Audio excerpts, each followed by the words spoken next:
4 weeks leading up to Christmas are great, especially in Grapevine, which is the Christmas capital of Texas. I don't know if you're aware of that. I have to be honest, I like Christmas way better than Easter.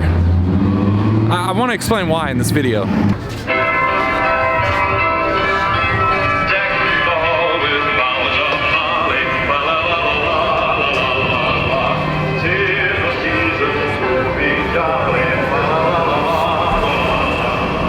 Preparing for Christmas always reminds me of the way John begins the great story of Jesus.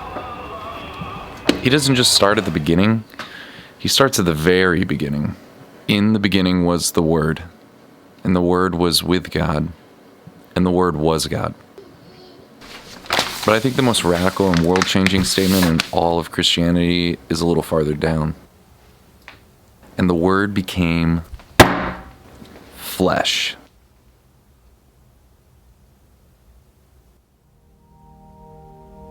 And dwelt among us.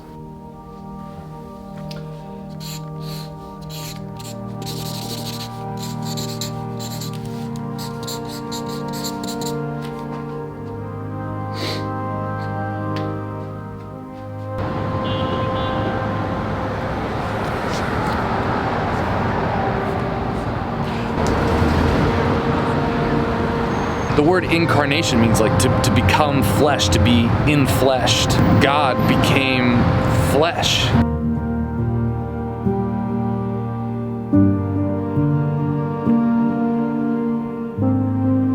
It's a really weird idea if you think about it. I think the most scandalous and central idea of Christianity that everyone needs to wrestle with is whether or not they believe, first, whether or not God exists, but then secondly, if God does exist, that he could somehow like come into creation, penetrate creation. What would that look like if an infinite God came into the world? And then after that, it's like this question, why? Like, why would God become flesh, become human, become part of what he created? Isn't there some other way he could have done that? Advent, this time leading up to Christmas, always reminds me of this, one of my favorite passages of the Catechism that talks about this. The Catechism of the Catholic Church lists 4 reasons for the Incarnation. Catechism asks the same question. Why did the Word become flesh? Like, why? What was the point of that? And it lists these 4 beautiful reasons. It summarizes that question. Why did God become man? So why would God become man?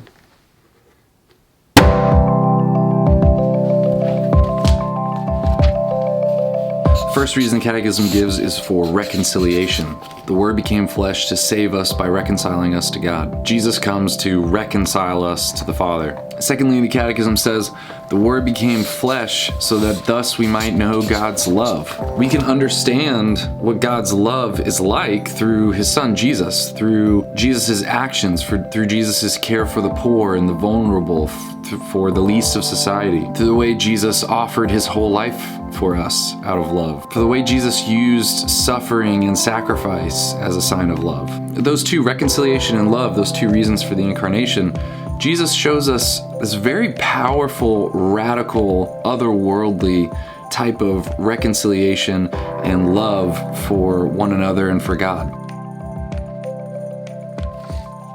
The Word became flesh to be our model of holiness. Holiness is the next reason the Word became flesh. Through Jesus, we get a glimpse of man's potential. Jesus' life fully reveals man to himself. Jesus' example of the way he lives his life gives us an example to strive after, this model of perfection and holiness, of love. We see our potential. We see our potential to live a life perfectly united with God the Father. Jesus tells us to love one another as he loved us. And finally, maybe one of the weirdest reasons that God became man.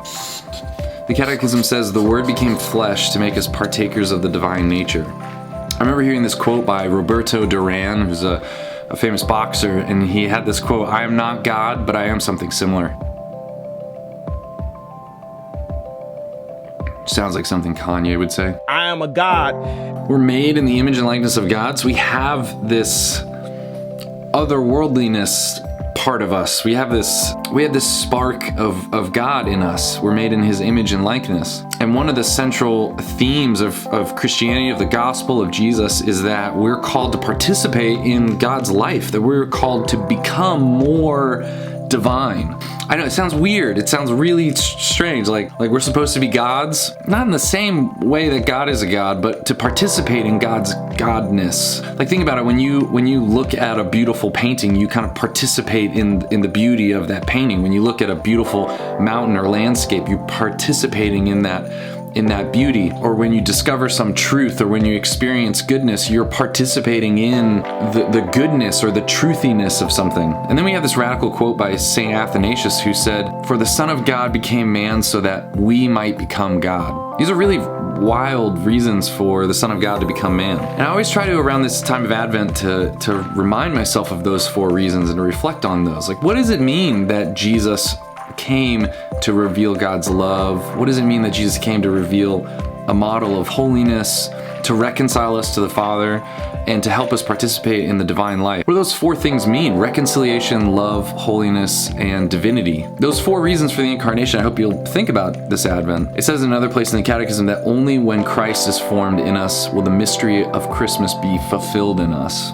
So I hope you think about those 4 reasons for the Incarnation as we walk closer to Christmas, towards the Incarnation, celebrating the Incarnation. And maybe reflecting and praying on those 4 reasons for the Incarnation will help the mystery of Christ be formed in us.